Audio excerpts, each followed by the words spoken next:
శ్రీవారి కారం, శ్రీవారిని ప్రేమించే వారి కోసం. శ్రీవారి spices, chilli, turmeric, coriander powder.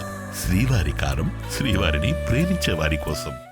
రాజు వెడ్స్ రాంబాయ్ ఎంత సక్సెస్ సాధించింది మూవీ అనేది మన అందరికీ కూడా తెలిసిందే. మరి ఆ సక్సెస్ ఏ విధంగా వచ్చింది ఏంటి, ముఖ్యంగా సక్సెస్ని మనతో పంచుకోవడానికి డైరెక్టర్ గారు మనతో పాటు ఉన్నారు, వారితో మాట్లాడదాం. నమస్తే సార్, ఎలా ఉన్నారు? నమస్తే మేడం, మంచిగా ఉన్నా మేడం, బాగున్నా మేడం. అసలు ఎంత క్యాజువల్గా మాట్లాడుతున్నారంటే మీరు. ఎలా అనిపిస్తుంది ఇంత పెద్ద సక్సెస్ వచ్చింది మూవీకి? నాకే అంటే షాక్ మేడం. నేను కూడా అంటే ఇన్ని రోజులు కష్టం పడ్డంగా అంటే ఇది అవునా వచ్చిందా అనిపిస్తుంది తప్ప అమ్మ తోడరా వచ్చిందని అనిపించేది లేదు. ఓకే పోతుంది అంతే.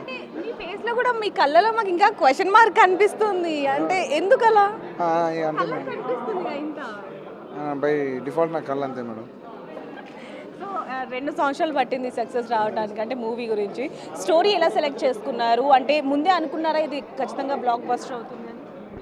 నమ్మకం అయితే ఉంది మేడం, నమ్మకం అయితే ఉంది. ఒక ఫ్రెష్నెస్ అయితే ఉంటుంది కథలా అనుకున్నా, కానీ ఇంత సక్సెస్ చేస్తారని నాకు ఎక్స్పెక్టేషన్ చేయలేదు.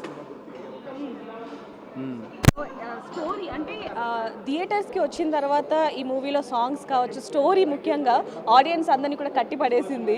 సో ఏమనిపించింది ఆడియన్స్? ఇది ఫస్ట్ అనుకున్నదే థియేటర్ సినిమా మేడం, థియేటర్కే చేద్దాం అనుకున్నా, థియేటర్ సినిమా చేసిన. సో నాకు తెలిసి ముందే అవి పేలుతాయి, ఆ నాస్టాలజీ, ఆ ఫీలింగ్స్ అంతా పేలుతాయని గట్టి నమ్మకం ఉండే. 2.5 అయింది. అంటే దాన్ని డబల్ వచ్చిందని చెప్పి ట్రిపుల్ కూడా వస్తుంది. ఇప్పుడు వరకు ఉన్న రెస్పాన్స్కి ఎలా అనిపిస్తుంది మీకు? అంటే మీరు థియేటర్స్కి వెళ్ళి కూడా అభిమానులు ఎలా ఎంజాయ్ చేస్తున్నారో చూసారు కదా, సో ఎలా అనిపిస్తుంది? అదే మేడం, అంటే నేను అదే చెప్పలేకపోతే నేను ఇన్ని రోజులు అలా కూర్చున్నా, ఇటు నుంచి చూస్తే అమ్మ నా సినిమానారా అంటే అంత వైబ్ ఉంది అనిపించింది, మజా వచ్చింది మేడం. దాని మించి ఇంకేం మాట చెప్పలేను. ఆనందం, దుఃఖం, బాధ అన్నీ అరే దీనికోసమే కదా నేను చేసింది అనిపించింది. నెక్స్ట్ మూవీ ఉన్నది మేడం, సార్ వాళ్ళతోటే ఉన్నది, మన బనివాస్ సార్ను వంశీనందిపాటి సార్ తోటే ఉన్నది. అసలు నిజంగా ఎంత నార్మల్గా కామనర్గా ఉన్నారు అంటే మేము షాక్ అవుతున్నాం అసలు, తెలుసా? ఇదే కామము నాది ఇంతే మేడం, నా స్టైల్ ఇంతే, మంది ఇంతే. సో ఫైనల్గా మూవీ గురించి ఏం చెప్తారు? చూడని వాళ్ళు చూడండి, చూసిన వాళ్ళు మళ్ళా చూడండి, సినిమా ఎంజాయ్ చేయండి. So thank you so much, ఇట్లాంటి సక్సెస్ ఇచ్చినందుకు ఆడియన్స్కి థ్యాంక్ యూ సో మచ్. ఈ మూవీ ఎంత సక్సెస్ అయిందో ఆ మూవీలో ఉన్న సాంగ్స్ అంతకంటే డబల్ సక్సెస్ అయిందని చెప్పొచ్చు. లవర్స్ అందరూ కూడా ఆ సాంగ్ విని ఏడ్ చేస్తున్నారు. ఆ విజువల్స్ కూడా మనం చూసాం, సీన్స్ కూడా. సో అసలు ఆ రైటింగ్ అసలు ఏం పెట్టి రాశారు సార్? అసలు డైరెక్టర్ సాయిలు కంపటి గారు నా బ్రెయిన్కి ఎక్కించిన దాన్ని నేను పేపర్ ఎక్కించిన అమ్మ, ట్యూన్కి ఎక్కించిన, అదే నేను చేసింది ఏమీ లేదు. ఆ పాత్ర తాలూకు తీవ్రతని రాసిన. ఆయన సాయిల్ కంపటి ఏదైతే రాజు చేత చెప్పించాలనుకుంటున్నాడో సొసైటీకి, ఏదైతే చెప్పించాలనుకున్నాడో అమ్మాయికి, అది నా చేత పాట ద్వారా చెప్పించిండు అంతే. అమ్మ పాట ఎంత సక్సెస్ అయిందో మనకు తెలుసు. ఆ తర్వాత అనేక పాటలు రాశారు, కానీ ఇంత క్రేజ్ ఉన్న సాంగ్ ఎందుకంటే లవర్స్ అందరు ఇందాక చెప్పినట్టు బై ఏం పెట్టి రాశాడు రా, ప్రాణం పెట్టాడా అనేటట్టు వస్తుంది. ఇంత హైప్ వస్తుంది అనుకున్నారా సాంగ్కి? నేను కాదు కానీ మా ఈటీవీ విన్ వాళ్ళు, Sai sir, Nitin sir and Tanmay గారు, బిట్టు గారు, తర్వాత వేణు అన్న తమ్ముడు అయితే ఒక చరణం ఈయన ఉన్నప్పుడే రాసినాం, మార్చి రాసినాం. ఫస్ట్ చరణం అది కాదు, వేరే రాసినాం, అది గుర్తుకు లేదు మేడం. ఒకటి కాదు 4 రాసినాం దానికోసం.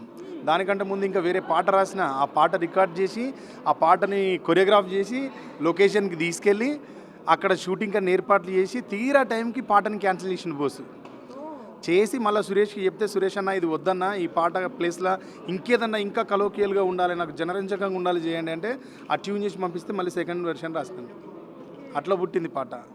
అది నాకు పాట విన్నప్పుడు మీకు ఏమనిపించింది? అసలు మీ గర్ల్ ఫ్రెండ్ గుర్తుకొచ్చిందా?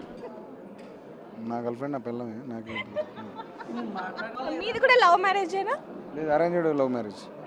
అంటే పెళ్లి చేసుకున్న తర్వాత ప్రేమించుకున్నారు. ఆ సాంగ్ విన్న తర్వాత మీకు మీ వైఫ్ గుర్తుకొచ్చిందా? అంటే మీ వైఫ్కి మీ ప్రేమ చూపించాలి అనిపించిందా? మేడం అంత ఆర్టిఫిషియల్ ఉండదు మేడం, పక్కన ఉంటాం రోజు, అదే ప్రేమ కదా. సాంగ్ గురించి మాట్లాడారు, మరి మూవీ ఎలా ఉంది? మూవీ ఎట్లా ఉంది అన్నది ఈరోజు జరిగిన ఫంక్షన్, ఇప్పుడు మన ఇద్దరం మాట్లాడుకుంటున్న ఈ సంభాషణ ఎగ్జాంపుల్. మేమేమి ప్రత్యేకంగా చెప్పాల్సిన అవసరం లేదు, ఎందుకంటే ఆడియన్స్ దాన్ని ఎంత ఆదరించాలో అంతకు పైన ఆదరించింది. మేము అసలు ఇంత ఊహించలేదు, కానీ అందరికీ కృతజ్ఞత తెలియజేయాల్సిందే. అందరికీ చాలా చాలా రుణపడి ఉన్నాను తెలుగు ప్రేక్షకులందరికీ. నెక్స్ట్ మూవీలో చిరంజీవి గారితో కూడా మీరు వర్క్ చేయబోతున్నారంటూ కూడా ఇందాకే స్టేజ్ మీద మేము వినడం జరిగింది. సో దాని గురించి ఏం చెప్తారు? అది ఇప్పుడే బాబీ సార్ ఆఫర్ చేసిండు. చిరంజీవి గారికి పాట రాయడం నా జీవిత లక్ష్యం. నాకు చిరంజీవి గారిని కలిసే అవకాశం వచ్చినా లవ్ స్టోరీ అప్పుడు నేను కలవలేదు. ఎందుకు కలవలేదని నన్ను అందరూ అడిగితే చెప్పినా నేను చిరంజీవి గారికి ఎప్పటికైనా జీవితంలో పాట రాసే చిరంజీవి గారిని కలవాలి. ప్రజారాజ్యం పార్టీ పెట్టినప్పుడు నేను చిరంజీవి గారి కోసం పాట రాసి కలవలేకపోయినాను. తర్వాత love story cinema pre release ఈవెంట్లో చిరంజీవి గారు గెస్ట్, కానీ నేను కావాలని కలవలేదు. ఎందుకు కలవలేని నా రీజన్ నా జీవిత లక్ష్యం సినిమా అంటే చిరంజీవి గారు అంటే సినిమా.